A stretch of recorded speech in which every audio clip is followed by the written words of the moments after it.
channel Ngulik Horor.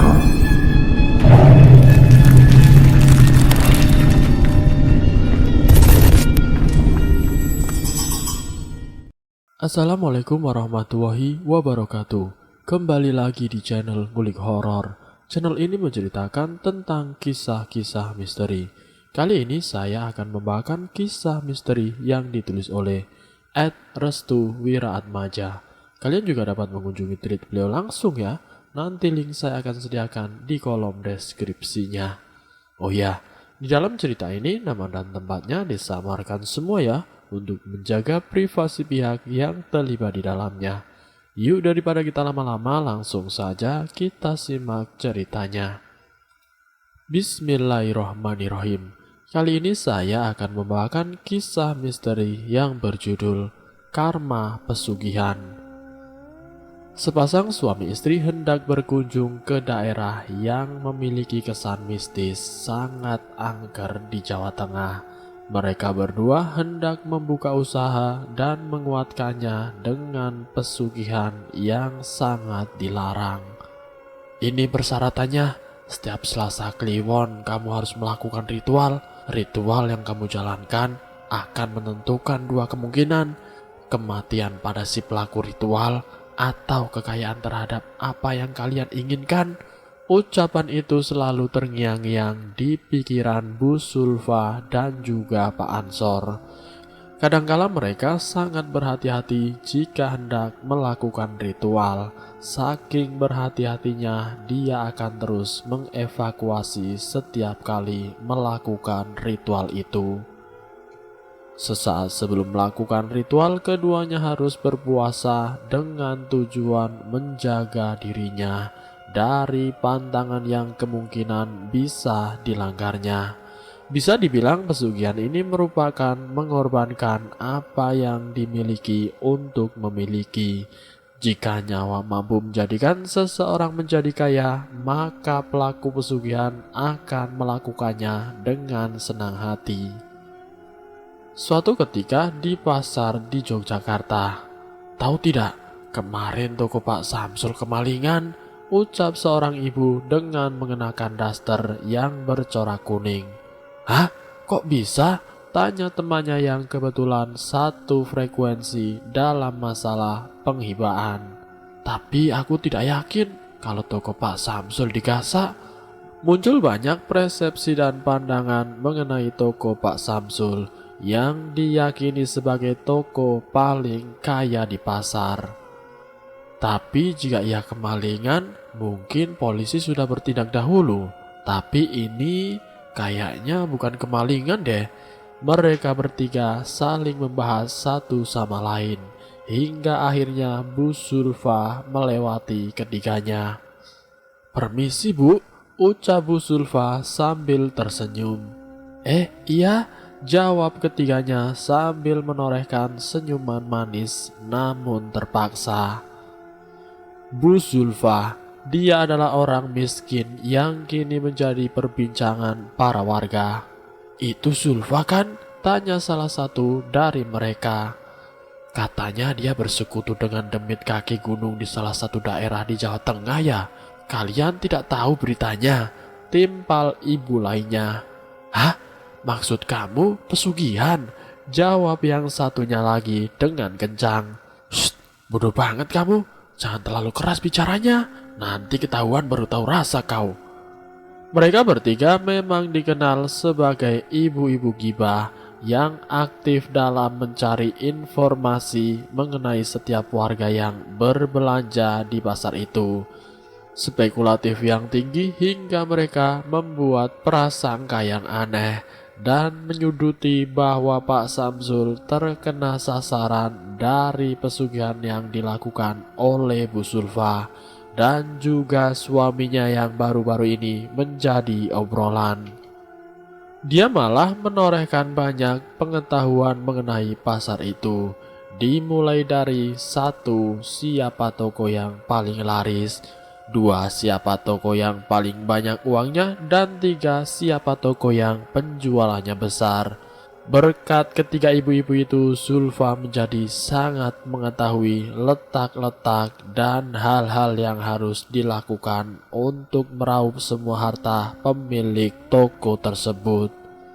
Namun ia juga merasa sedih karena setiap kali ia harus mendapatkan harta dari tiap toko yang akan menjadi sasarannya, Zulfa harus berhubungan badan dengan suaminya dan dibantu oleh sosok penjaga kaki gunung di Jawa Tengah. Sangat mengerikan. Lebih dari itu, ketika Zulfa hamil, maka umur kehamilannya tidak lebih dari 7 bulan. Maka Zulfa akan keguguran. Bayi yang keguguran itulah yang akan menjadi penebusan dari harta yang akan diraupnya. Bahkan dengan begitu, Zulfa akan mendapatkan sangat banyak kekayaan. Sebuah keniscayaan yang fatal bila mengorbankan apa yang dimiliki untuk memiliki, mengorbankan anaknya demi harta berlimpah. Pesugihan sangatlah gila. Pertengahan bulan tahun 2011, sesaat setelah berita tentang hancurnya toko Pak Samsul telah menyebar luas, para warga menggiring semua opini terhadap Bu Zulfa dan juga Pak Ansor. Entah dengan dalil apa mereka menjustifikasi opini itu sebagai sebuah kebenaran. Dari sinilah cerita itu mulai beredar. Bu Zulfa dan Pak Ansor seperti biasa melakukan aktivitas sehari-harinya. Diketahui saat itu Bu Zulfa sedang hamil tua. Dia meyakini bahwa kehamilannya bukanlah murni atas hubungan badan dirinya dengan suaminya, melainkan ada sosok yang turut membantu dalam hubungan intimnya. "Pak, sampai kapan kita melakukan ini?" tanya Bu Zulfa. "Sudahlah, jangan banyak bicara. Sebentar lagi kita akan kaya raya. Jangan pernah membantah," ucap Pak Ansor. "Tapi Pak, perutku sangat sakit. Sepertinya akan melahirkan Pak," jelas Bu Zulfa. "Benarkah? Berarti apa Pak?" tanya Bu Zulfa. "Sebentar lagi kita akan kaya raya," jelas Pak Ansor. "Maksud Bapak, kita akan mendapatkan harta banyak?" tanya Bu Zulfa. "Benar, kita akan mendapatkan harta banyak. Kita akan menjadi orang kaya," jelas Pak Ansor. Keduanya pun masuk ke dalam rumah dan mempersiapkan ritual yang akan dilakukannya. Pak Ansor melakukan ritual di siang hari di sebuah kamar yang tertutup rapat. Sedangkan Bu Zulfa, dia melakukan ritual di sebuah sungai yang tidak jauh dari tempatnya pada malam hari.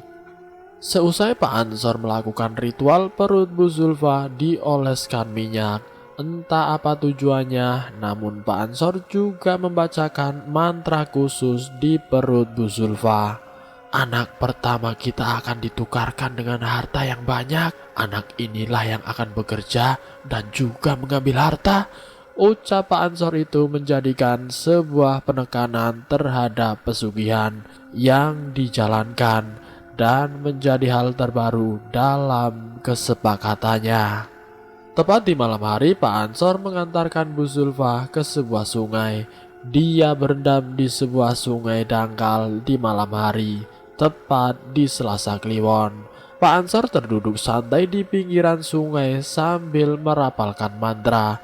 Sedangkan Bu Zulfa mengibaskan rambutnya dan mengelus-ngelus perutnya seakan-akan perutnya akan mengeluarkan bayi yang dikandungnya. Akan tetapi dari dalam sungai sendiri telah muncul sosok hitam dengan kuku-kuku yang tajam. Sosok itu mencoba mendekati Bu Zulfa. Awalnya Bu Zulfa ketakutan, namun Pak Ansor mencoba menenangkannya dengan memberikannya isyarat bahwa sosok itu hanya meminta bayinya dan tidak akan membunuh Bu Zulfa. "Tenang, dialah yang akan memberikan kepada kita kekayaan," jelas Pak Ansor. Bu Zulfa terdiam sambil meneteskan air matanya. Dia dituntut untuk terdiam tanpa bergerak sedikit pun. Setelah itu air sungai menjadi merah. Bu Zulfa tidak berteriak atau merasakan sakit. Perutnya juga sudah kempes atau mengecil seperti perut pada umumnya. Itu artinya bayi di dalam kandungan Bu Zulfa telah diambil oleh sosok itu. Bu Zulfa sendiri belum menyadari bahwa bayi yang berada di dalam kandungannya telah menghilang. Dia baru sadar ketika Pak Ansor menghampirinya dan di sekelilingnya penuh dengan bau amis darah. Bu Zulfa terkejut, ia bertanya kepada Pak Ansor mengenai apa yang baru saja terjadi. "Pak, kemana bayinya Pak?" tanya Bu Zulfa. "Sudah kutukarkan dengan kekayaan," jelas Pak Ansor. Bu Zulfa memegangi perutnya dan benar saja, perutnya telah mengecil. Ari-ari dari bayi itu mengambang di dekat Bu Zulfa. Bu Zulfa menangis terseduh-seduh sambil memegangi ari-ari anaknya yang telah dibawa oleh sosok itu sebagai kesepakatan dari pesugihan yang dilakukannya. "Sudahlah, kita akan kaya," ucap Pak Ansor. Pak Ansor segera membawa Bu Zulfa menuju rumahnya. Betapa terkejutnya mereka setelah sudah berada di rumah. Harta kekayaannya benar-benar ada. Rumah Pak Ansor penuh dengan uang. "Pak, ini uang siapa?" tanya Bu Zulfa ketika melihat banyak uang berserakan di tempat tidurnya. "Ini uang kita, Bu. Kita telah menukarkan bayi itu kepada sosok kaki gunung. Bagaimana? Kita bisa membangun rumah," jelas Pak Ansor. Bu Zulfa masih belum mengerti entah bagaimana kejadian ini terjadi dengan sangat cepat. Keesokan harinya pasar heboh dengan menghilangnya ratusan juta uang milik Pak Samsul. "Pak, bagaimana bisa hilang?" tanya warga. "Entahlah, aku telah mengunci semua uang itu di berangkas milikku. Tapi subuh tadi setelah sholat subuh, aku mengeceknya dan telah menghilang." Pak Samsul pun mengusut kasus ini kepada pihak kepolisian. Namun tidak ada tanda-tanda akan kasus pencurian atau pembobolan berangkas. Karena berangkas masih terkunci rapi, begitu juga dengan warung. Tidak ada jejak kaki atau hal-hal yang mencurigakan. "Aneh, apa ada tuyul ya?" tanya Pak Samsul. Begitu 3 orang ibu-ibu tahu, ia pun membicarakannya di belakang Pak Samsul. Selepas itu Bu Zulfa melewati ketiganya. Ketiga ibu-ibu tadi belum menyadari bahwa perut Bu Zulfa telah kempes atau mengecil. Bu Zulfa berjalan santai sambil meneteng barang belanjaannya yang sederhana. Artinya tidak terlalu mewah. Hanya sayur mayur dan beberapa ikan asin yang dibelinya. "Bu, mau beli apa?" tanya penjual baju. "Toko yang sedang laris di mana ya Pak?" tanya Bu Zulfa. "Oh, itu tokonya Pak Haji Mabrur. Dia bos beras. Kemarin toko Pak Samsul ramai sekali, tapi entah kenapa seluruh uangnya menghilang," jelas penjual baju itu. "Oh, begitu. Saya mau ke toko Pak Haji Mabrur dulu ya Pak. Saya mau lihat-lihat beras," ucap Bu Zulfa. "Silahkan Bu." Penjual baju itu heran setelah kepergian Bu Zulfa. Ia menaruh bungkusan kresek di dekatnya.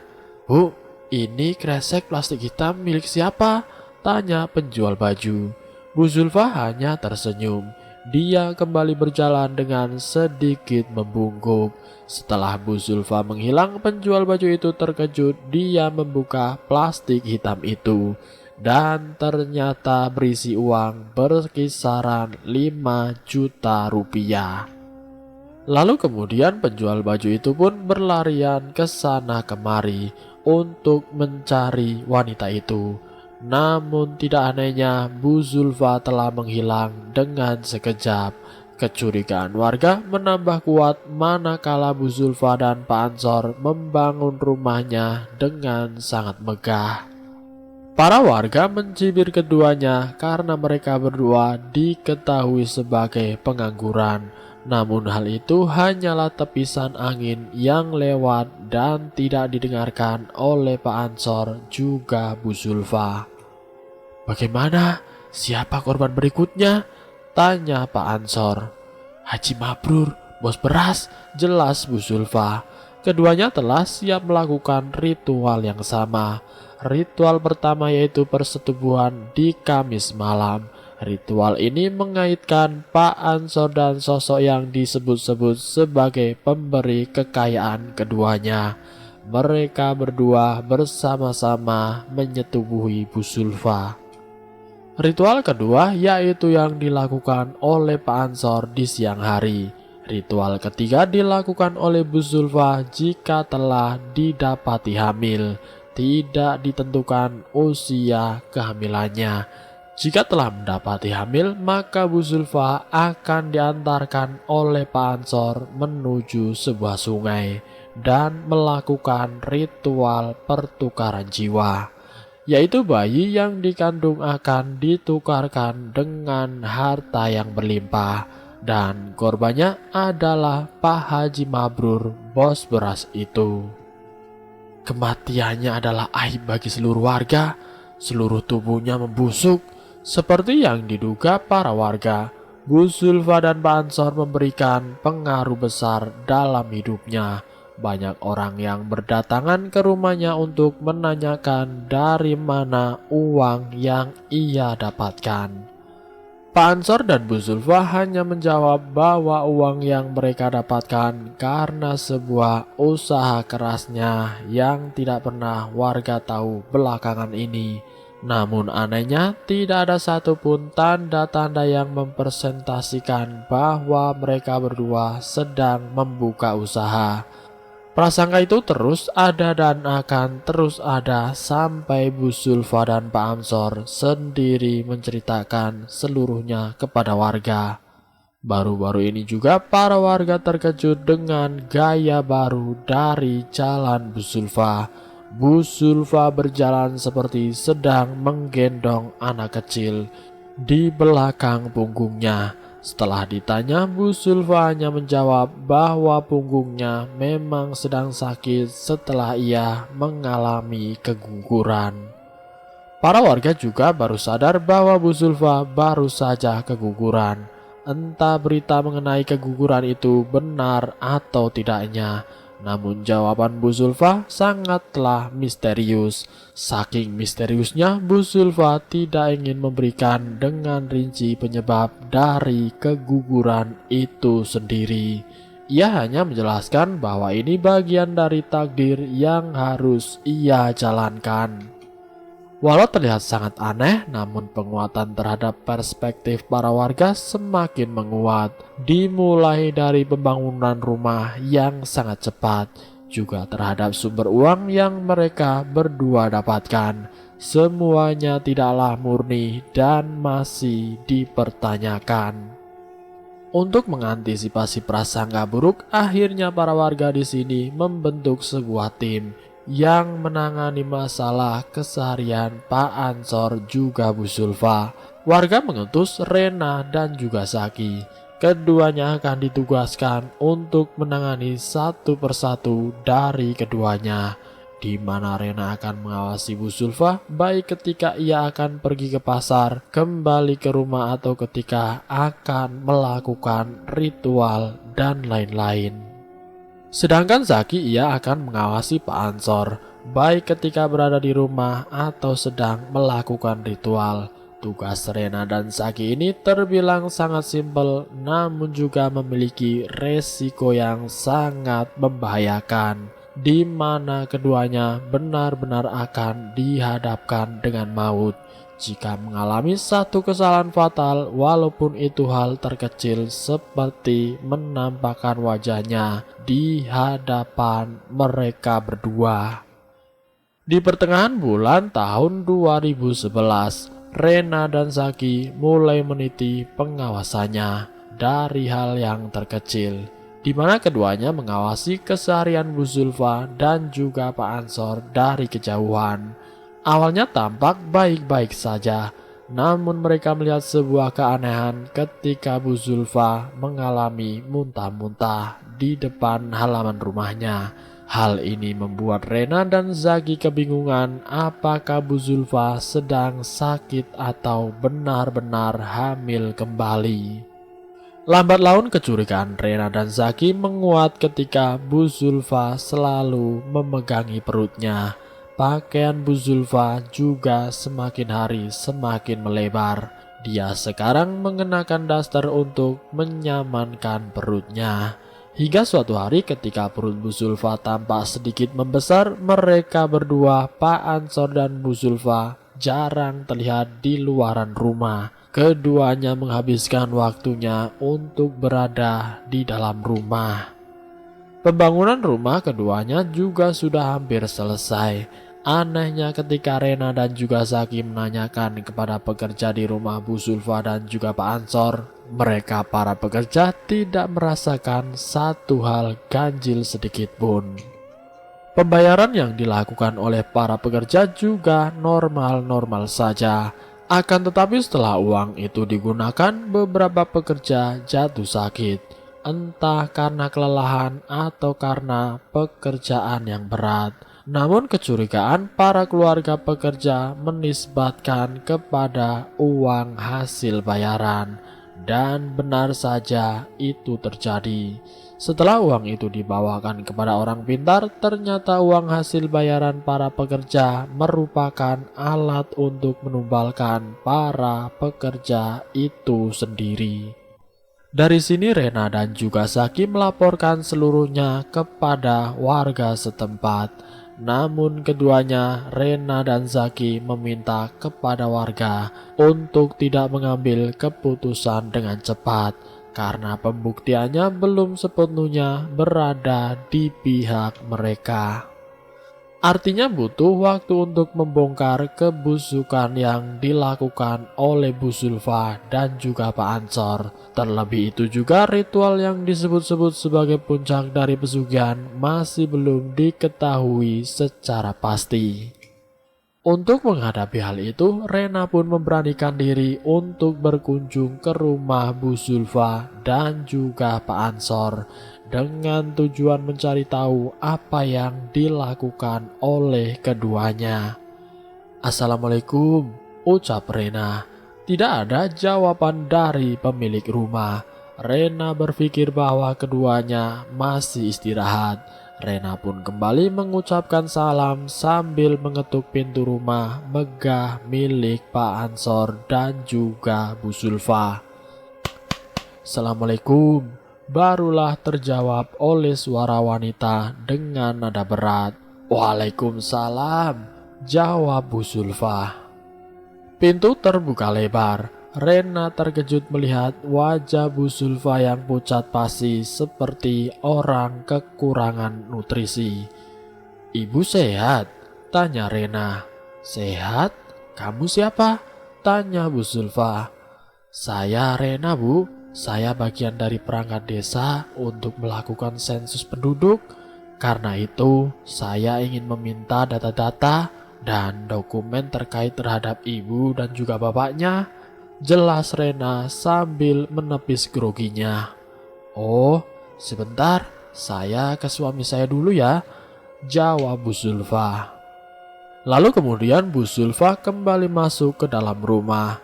Lama rasanya Rena menunggu. Berkisaran setengah jam lebih Rena menatap sekeliling rumah yang megah dan mempertanyakan, dari mana keduanya mendapatkan ini semua? Setelah menunggu lama, akhirnya keluarlah Pak Ansor dengan mengenakan sarung dan kaos oblong berwarna putih. "Ada apa, Dek?" tanya Pak Ansor. "Oh, gini Pak, perkenalkan, nama saya Rena. Saya merupakan salah satu pekerja desa yang bertugas untuk melakukan sensus penduduk." Rena memberikan sebuah kertas yang berisi tentang kuesioner terkait sensus penduduk. "Bapak harus mengisinya. Kalau boleh, saya juga meminta dokumentasi di tiap tempat untuk dilaporkan ke desa ya Pak, sebagai bukti kunjungan saya. Apakah Bapak mengizinkan?" tanya Rena. Pak Rena menatap tajam ke arah Rena, seperti halnya binatang buas yang menatap mangsanya untuk dilumat menjadi potongan kecil-kecil. "Oh, silahkan, asalkan jangan di kamar yang tertutup ya. Itu rahasia kami," jelas Pak Ansor. "Baik Pak, saya ikuti aturan Bapak." Rena memasuki rumah Pak Ansor. Lalu kemudian Rena pun memasuki rumah Pak Ansor yang sangat megah itu. Tatanan kursi dan meja yang rapi, bingkai yang tergadang di dinding yang sangat indah dan menambah keestetikan rumah keduanya. Desain rumah keduanya seperti bertema modern home yang sangat terkenal. Rena pun mencari tempat yang dimaksud. Setelah ditemukan, ia hanya menatap ruangan itu dengan perasaan merinding. Ingin rasanya kaki Rena melangkah dan membuka isi dari ruangan itu.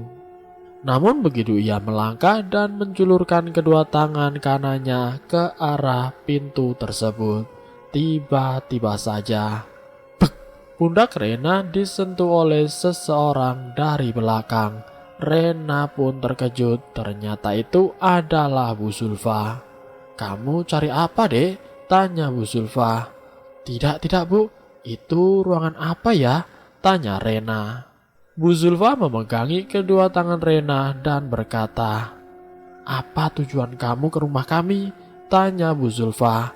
"Saya ingin melihat-lihat seluruh rumah ini, tapi yang terlintas di benak saya, kenapa ruangan itu begitu menakutkan?" tanya Rena.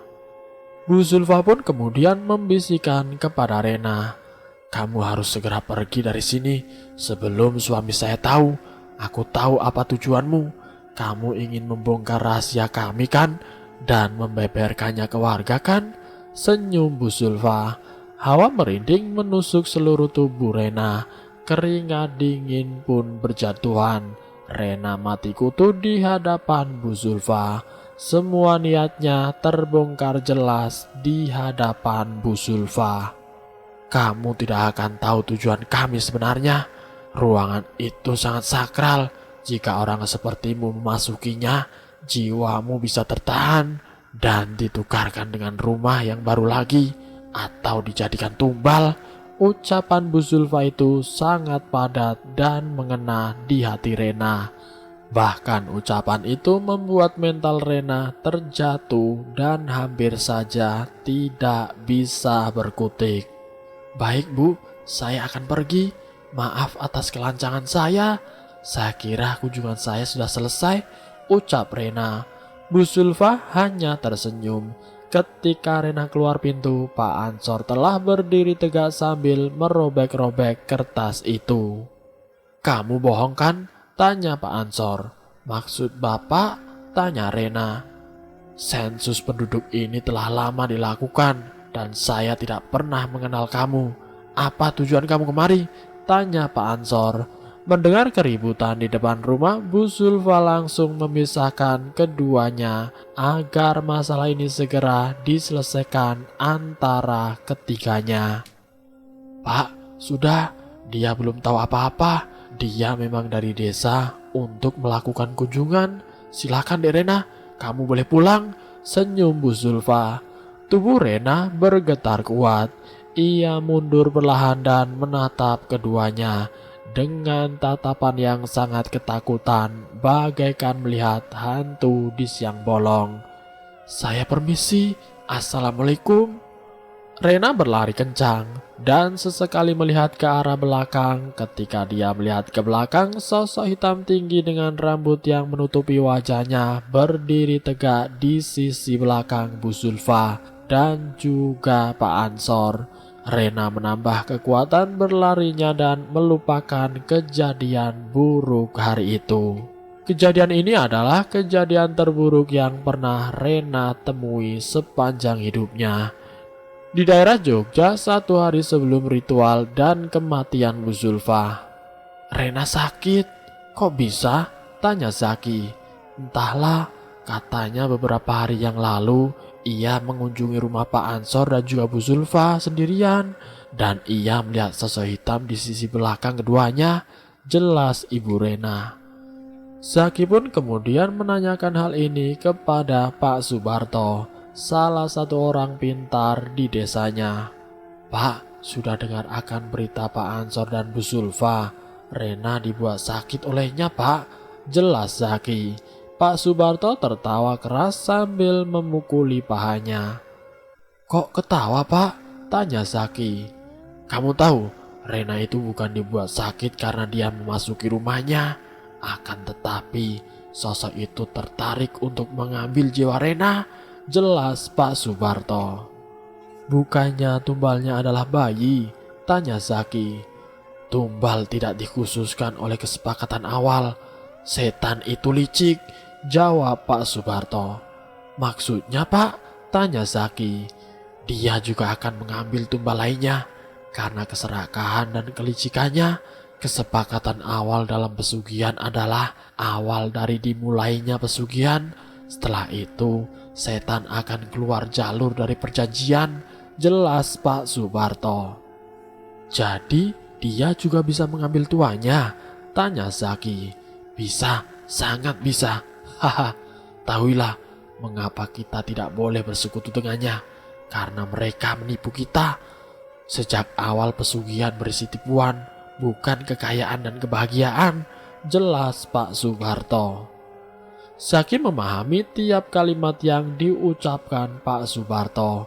Mungkinkah Rena akan dijadikan tumbal oleh Pak Ansor dan juga Bu Zulfa?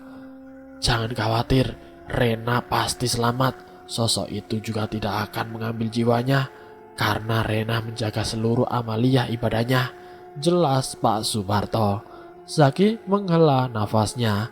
Ia mengucapkan kalimat hamdalah sebagai bentuk syukurnya. "Ini malam apa?" tanya Pak Subarto. "Kamis Kliwon, Pak," jawab Zaki. "Mereka Pak Ansor dan juga Bu Zulfa telah melakukan ritual di siang hari setelah Rena mengunjunginya, dan malam ini adalah..." Pak Subarto menatap tajam ke arah Zaki. "Malam apa, Pak?" tanya Zaki penasaran. "Malam ritual menggugurkan keduanya yang sedang dikandung oleh Bu Zulfa. Mereka berdua akan berkunjung ke sungai dan melakukan transaksi. Jiwa akan ditukar dengan harta," jelas Pak Subarto. Zaki tercengang mendengar hal itu. Pak Subarto pun melanjutkan kembali ulasannya mengenai pesugihan yang sama yang dilakukan oleh keduanya. "Dahulu ada seorang warga yang sama yang melakukan pesugihan itu. Kematiannya adalah aib bagi seluruh warga. Seluruh tubuhnya membusuk." Pak Subarto tahu benar mengenai perasaan Zaki tatkala dirinya mengetahui jika Rena akan dijadikan sasaran empuk bagi keluarga Bu Zulfa dan juga Pak Ansor. Namun di sisi lain, Pak Subarto juga memberikan saran kepada Zaki untuk tidak terlalu jauh untuk mengawasi mereka berdua. Kata Pak Subarto, karmanya akan segera tiba. "Sebentar lagi karma itu akan tiba. Karenanya, kamu tidak usah mengawasi keduanya. Setiap yang bersekutu dengan iblis, mereka akan merasakan pahitnya takdir yang diterima," jelas Pak Subarto. Zaki mengangguk paham. Baginya ketentraman warga adalah prioritas utama.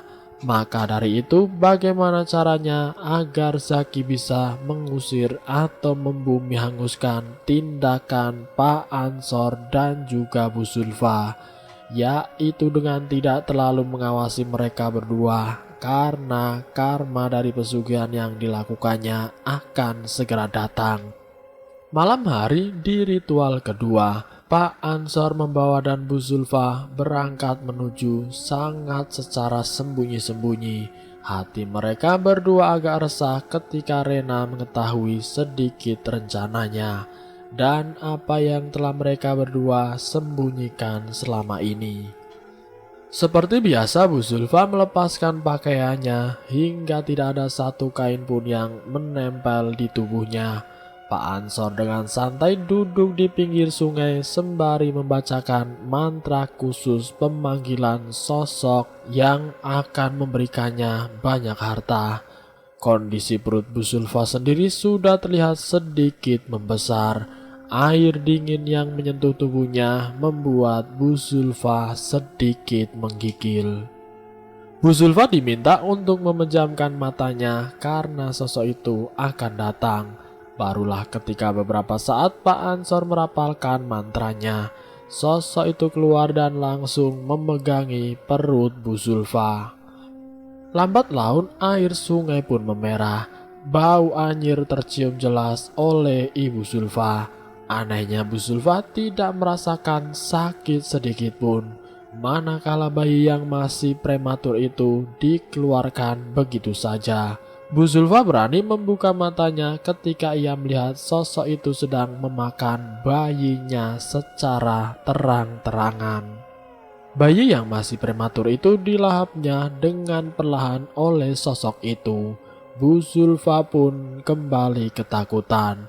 Namun Pak Ansor meminta kepada istrinya Bu Zulfa untuk tenang. Karena sosok itu bisa terganggu jika Bu Zulfa melakukan sesuatu hal yang di luar nalar.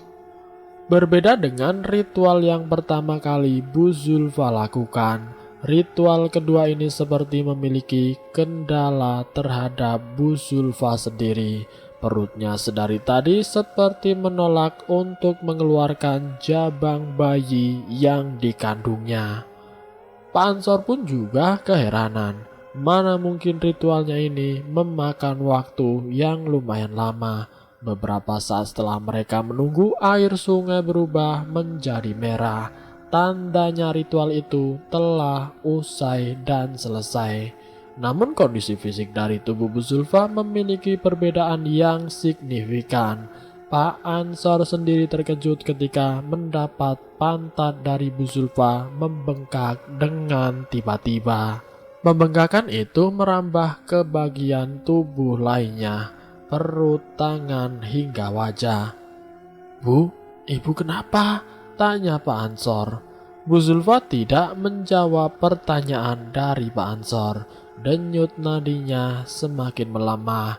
Ternyata sosok itu bukan hanya mengambil jiwa dari si bayi, akan tetapi dia juga mengambil jiwa Bu Zulfa. Lalu kemudian Pak Ansor pun segera mengangkatnya ke pinggiran sungai.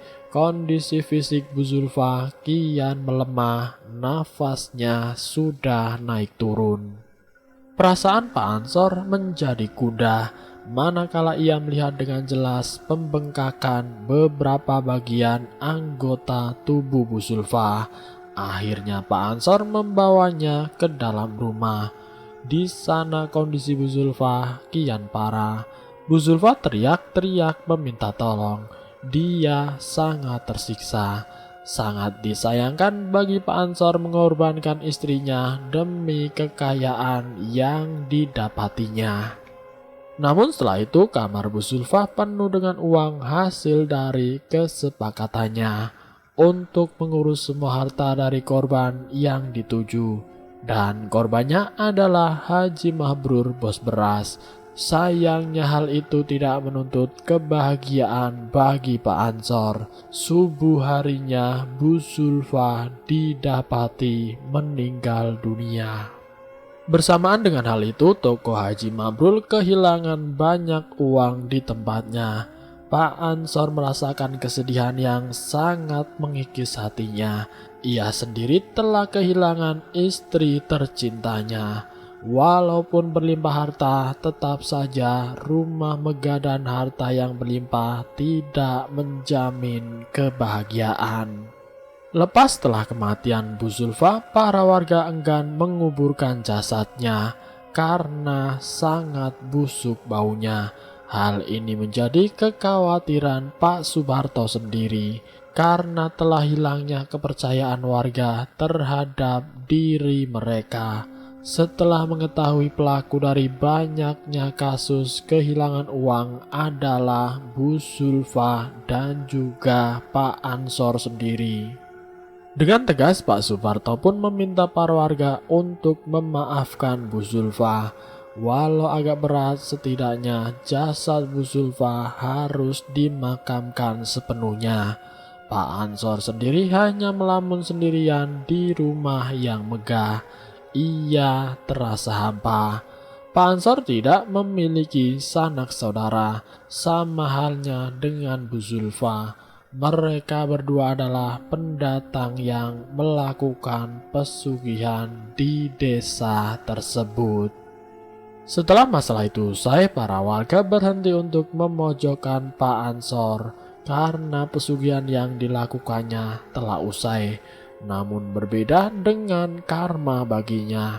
Karma yang dilakukan oleh Pak Ansor masih berjalan hingga tahun 2015. Tahun 2015, Pak Ansor menderita hal yang sama seperti Bu Zulfa. Lalu selama 4 tahun, bagaimana kondisi Pak Ansor sendiri? Narasumber menyebutkan Pak Ansor hanya tinggal di dalam rumah. Ia jarang keluar sampai rumahnya yang megah sendiri tidak pernah diurus.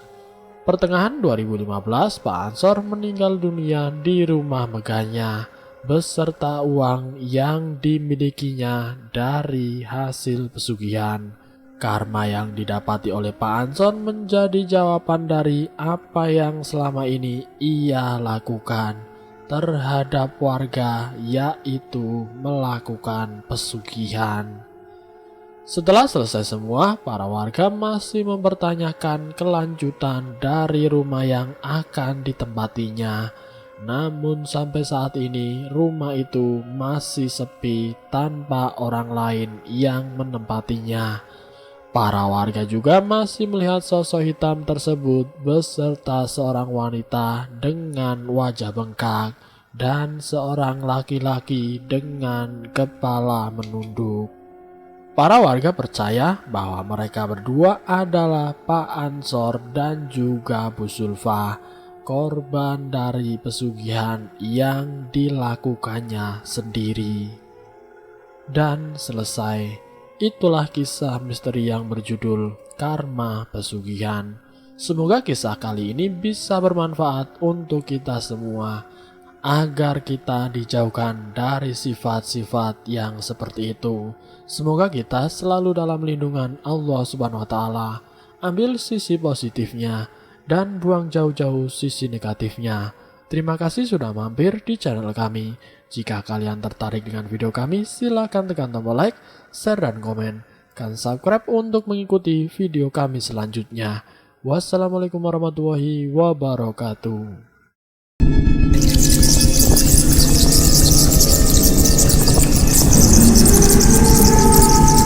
Selamat datang di channel